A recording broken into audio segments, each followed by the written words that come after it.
All right, we're going to review some super cool radicals right now. We're going to do some radical simplification. Now, there's a couple different ways of doing it. You may have been taught differently. The way I like to do it is I like to split this guy up between two factors, and I like to find my biggest perfect square, meaning the biggest number that can be square rooted that I can divide 48 by. So let's think of our perfect squares. We have 4, we have 9, 16, 25, and so on and so forth. Well, in this case, 16 will divide 48, and you'll get 3. So I have my two factors, 16 and 3. The square root of 16 is 4, so that goes on the outside. And inside the square root, we are left over with 3. Now this bad boy is all simplified. Here we need to rationalize our denominator. Now, what that means is I can't have square roots in the denominator. So what I'm going to do is I'm going to multiply by what I see in the denominator, which is square root of 2. And I'm going to multiply that in the numerator and denominator. Because when you think about it, square root of 2 divided by square root of 2 is just 1. And 1 times anything is itself. So I'm really not changing anything around.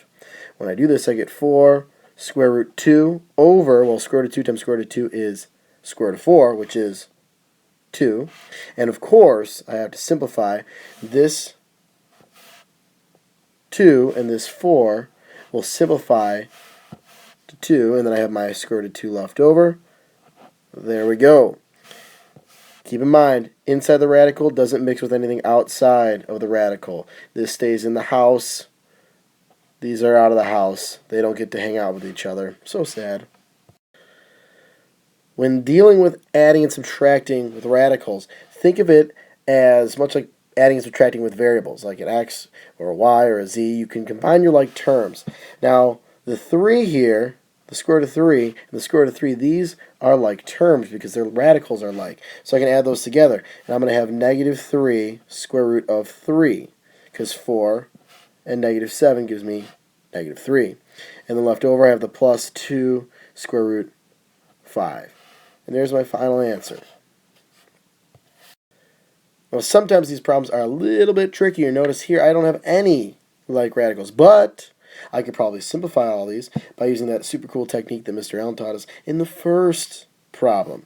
So I'm going to find my biggest perfect squares. Here I have 9 and 2. Square root of 9 is 3, and I have square root of 2 left over. Here my biggest perfect square is 16, and I have a 2. So I have 4 root 2 because the square root of 16 is 4. Boom. And then I have 75.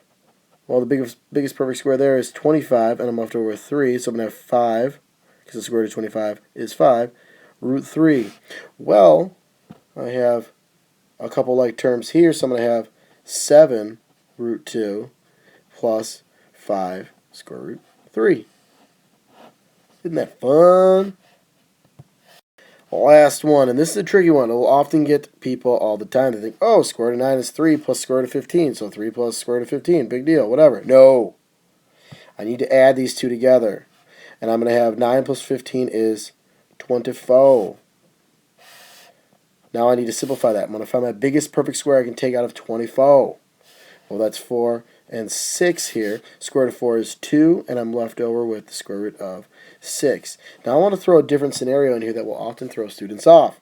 Sometimes they'll see square root of 4 plus 25, and they're like, oh, sweet. Square root of 4 is 2. Square root of 25 is 5. This gives me 7. Wrong. It'd be square root of 29, and I cannot simplify that one in this case, so I would just leave it as square root of 29.